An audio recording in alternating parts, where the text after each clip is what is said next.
Tulis nah. Okey, tadi kita sambung apa dia? Topi. Ilmu topi dah dapat? Ilmu topi dah dapat? Beres. Okey. Lepas tu pakaian dah dapat? Dah. Kemudian glove. Okey, kita sambung. Glove ni ada dua jenis. Okey? Glove ni ada dua jenis. Yang pertama full glove, yang kedua half glove. Untuk orang hiking, kamu bawa dua-dua. Kenapa bawa dua-dua? Kerana apabila perjalanan kamu nak naik ke tempat sejuk kat puncak, kamu perlukan half glove. Banyak duri-duri bersepah-sepah. Apabila sampai kat tempat sejuk, baru kamu tukar jadi full glove. Faham? Dapat ilmu tu? Benda tu murah aja. Okay? Okay, saya off comment. Okay? Off comment supaya ni dia tidak hang. Comment setting, allow comment. Okay, beres. Dapat dah? Dapat dah? So, saya dah off comment, korang boleh ni dah. Jangan rekod sebab kejap lagi dia akan jam. Okay? Dia akan jam. Line tak boleh tarik. Tulis.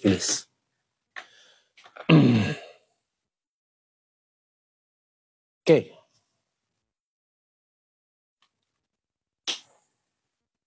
Seluar saya tak risau. Kerana seluar ni paling penting dekat seluar ialah lutut. Dengar betul-betul Paling penting dekat seluar untuk kamu masuk hutan ialah lutut. Lututnya tu. Okay? Ada pad apa-apa kat lutut ke apa, okay. Dan juga poket tepi lah.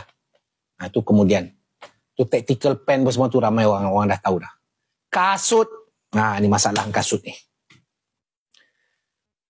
Okay, saya... Kalau dalam tentera, dia ada sentiasa ada kasut spare. Tahu kasut spare? Okay. Kasut spare yang terbaik adalah mana kasut tu? Aku tak bawa. Bukan kasut sukan. Dia tu, kasut getah. Kasut memotong getah tu. Tu kasut terbaik. Ya, saya ambil. Contoh. Ni contoh kasut yang bergaya. Dia untuk gaya aja. Ini kalau masuk hutan kena masuk hutan, pergi hiking, lepas tu basah, saya bagi korang setengah jam je. Melecet bagi kaki kau. Contoh kasut untuk bergaya. Ini untuk bergaya. Kan? Untuk bergaya bergambar boleh. Masuk hutan aku tak pakai kasut ni. Mampu aku tak pakai.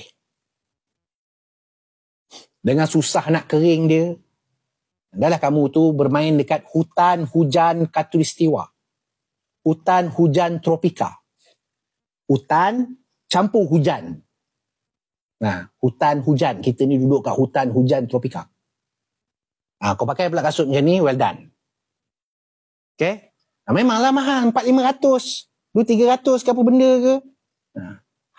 Habuk tak boleh guna hutan. Buat gaya boleh. Okay? Yang terbaik, gunakan tu. Gunakan kasut. Murah-murah tu je. Yang paling penting bukan kasut. Dalam ni. Yang ini kau beli RM30-40 tak apa. Dalam ni. Masukkan ke dalam kasut. Kasut getah tu. Tahu kasut getah tu? Kasut memotong getah tu. Itu yang terbaik. Tak payah nak pening-pening.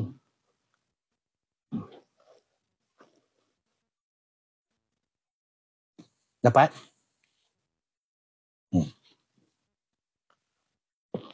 Okay, jadi tadi kita dah sentuh apa yang pertama, tahap kesihatan masing-masing. Sekian-sekian. Kejap kita sambung. Kenapa saya suruh korang buat itu? Bila anda dah buat persiapan pakaian. Okay? Sekejap saya ada tulis ni nota dia. Kamu nak masuk hutan. Berapa orang sebenarnya yang terbaik untuk masuk hutan ni? Tak kisahlah kau pergi nak mancing ke, hiking ke, kamu pergi untuk cari kayu ke, kamu pergi, tak tahulah apa benda yang korang nak buat. Okay, dengar betul-betul ayat ni. Dengar betul-betul ayat ni. Kalau jalan satu, mati nanti tak siapa tahu. Kalau jalan berdua, mati nanti hanya dapat kabar berita.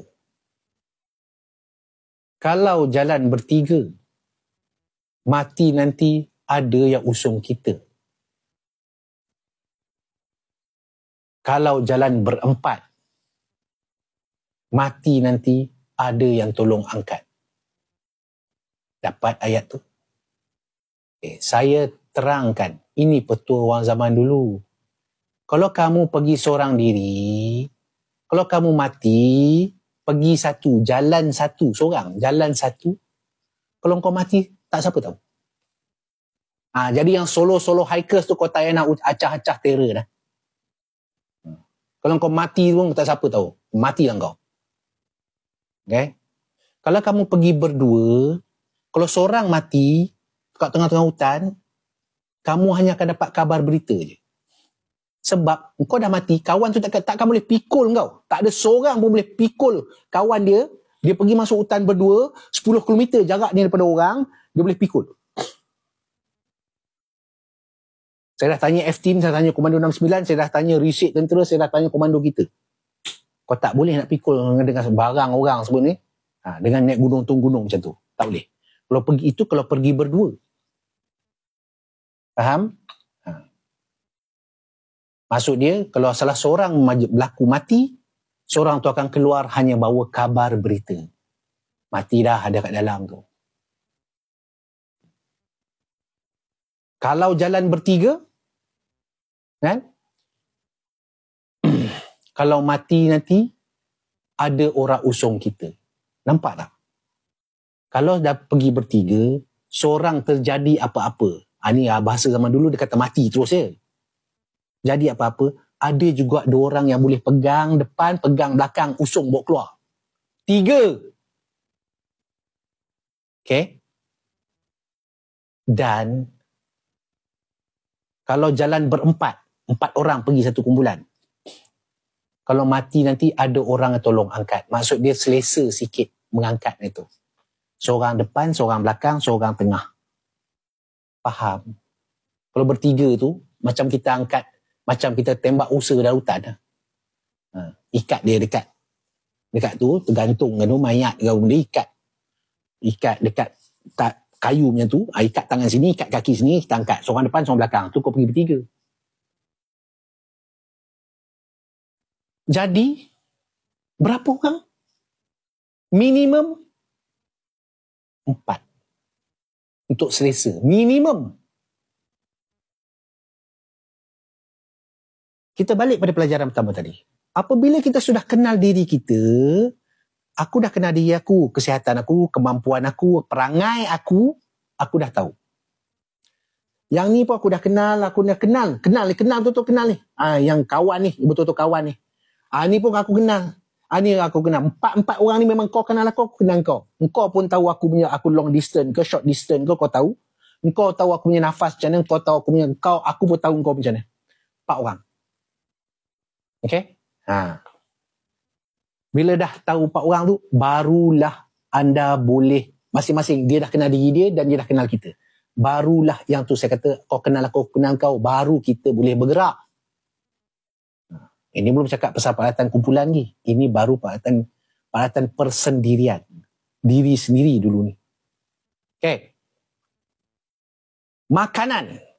Saya boleh cakap semalam ni saya tak nak ajar panjang-panjang. Pendek-pendek je.